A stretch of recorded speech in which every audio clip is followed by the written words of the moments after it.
What's going on, guys? This is Life with E.L.T here, and today's story is a pretty interesting one that I think you guys will enjoy. If you do enjoy this story, make sure you leave a like. Let's just start this.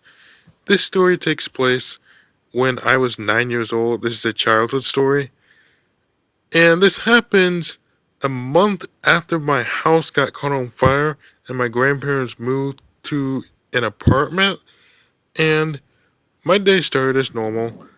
I got up, I ate breakfast, and during this time, I was living with my mom. So basically, my mom took me out to Burger King to basically get a ham and cheese croissant sandwich. And it tasted so good. It was so delicious. And I enjoyed my meal. After I ate my meal, I basically headed off to school.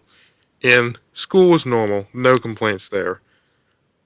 After school, my grandfather picks me up and takes me to their apartment where I was going to stay the night.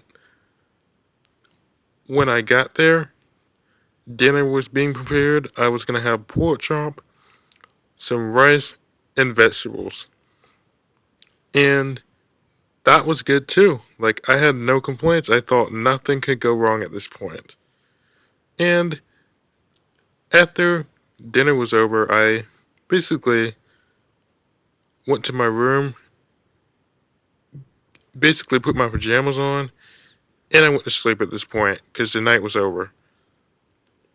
The next day, however, did not start off as normal because I could not sleep. I've always had trouble sleeping ever since I was a little kid, like 5 years old. And the thing about me was I would always wake up at 4 in the frickin' morning, which honestly is not good.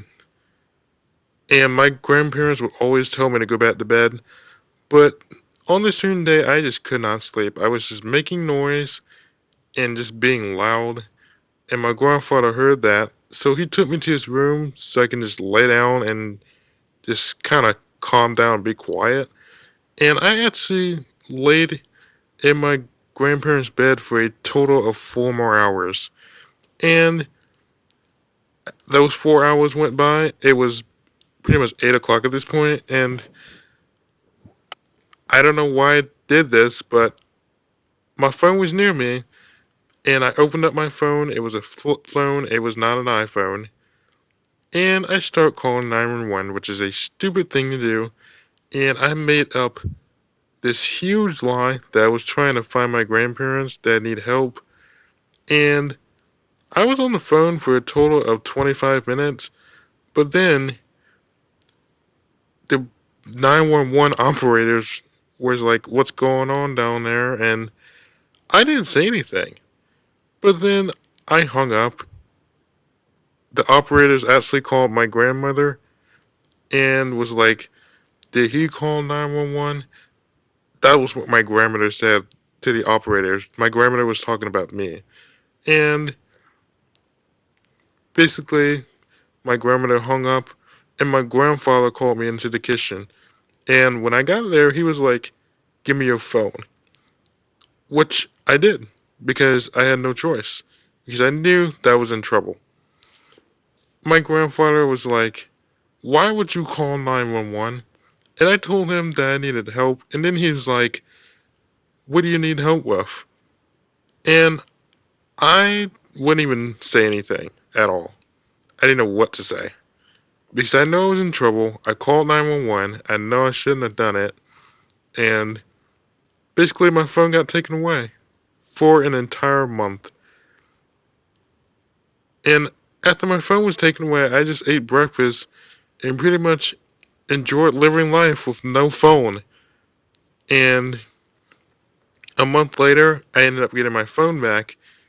And I didn't call 911, at least for a little while. But then a year later, when I was 10 years old, something else happened where, I basically got caught on the phone with some 18 plus chat line thing. I called a number and it was something along the lines of 1215 SEXTALK, and it was it was weird because basically I was trying to hit some hot girls, and it was just embarrassing. And basically, I got called for that. My grandmother said she was gonna take my phone for a week because of it, and she even said that I had phone calls overnight while I was sleeping. So that just proves that any of the stuff that I just talked about in the story time, never do. It's horrible. And remind you, this isn't the first time I've ever gotten caught. I've gotten caught before when I was 8 years old, and I called 911 not only from my phone but my grandmother's phone. And basically, I went to my mom's house, and it was taken away by my mom. And it was only for a day, so I didn't really give a crap about that. But basically, guys, that is it. I really hope you guys enjoyed the story, and if you did, make sure you leave a like and subscribe to this YouTube channel, and I will see you guys in the next video. God bless you all, and peace.